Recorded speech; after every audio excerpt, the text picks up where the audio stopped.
لە ئامارێکدا ناوەندی چاپەمەنی و ڕاگەیاندنی یەکینەکانی پاراستنی گەل ئاماری شەڕ و پێکدادانەکانی مانگی تەمووزیان ڕاگەیاند لە ئەنجامی ئەو شەڕ و پێکدادانەی نێوان هێزەکانی یاپەگە و چەکدارەکانی داعش لە هەرێمی کۆبانی 685 ئەندامی گروپە تیرۆریستەکانی داعش کوژراون و 6 تانک و ژمارەیەک ئۆتۆمبیلی گروپە تیرۆریستەکانی داعش تێکشکەندراوە. داعش لە مانگی تەمووز لە 3 قۆڵی خۆرئاوا و باشوور و ڕۆژهەڵاتی کانتۆنی کۆبانێ زیاتر لە 20 جار هێرشی کردوە سەر ئەو هەرێمە. ئاماری ئەو شەڕ و پێکدادانانەی کە یەکینەکانی پاراستنی گەل بڵاویان کردوتەوە 406 ئەندامی گروپە تیرۆریستەکانی داعش کە لە ناویاندا 5 ئەمیر هەبوون کوژراون. لاشە یەکێکیان لە دەست شەڕوانانی یەپەگەدایە و بە گوێرەی زانیاریەکانی یەپەگە سەدان ئەندامی گروپە تیرۆریستەکان بریندار بوون.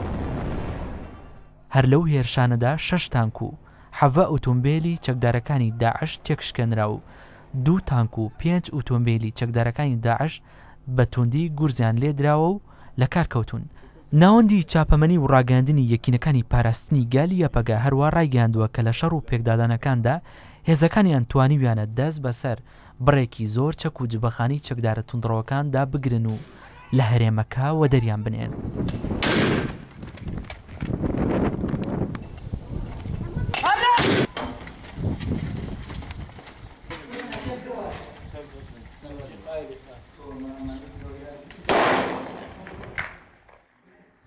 يا كدني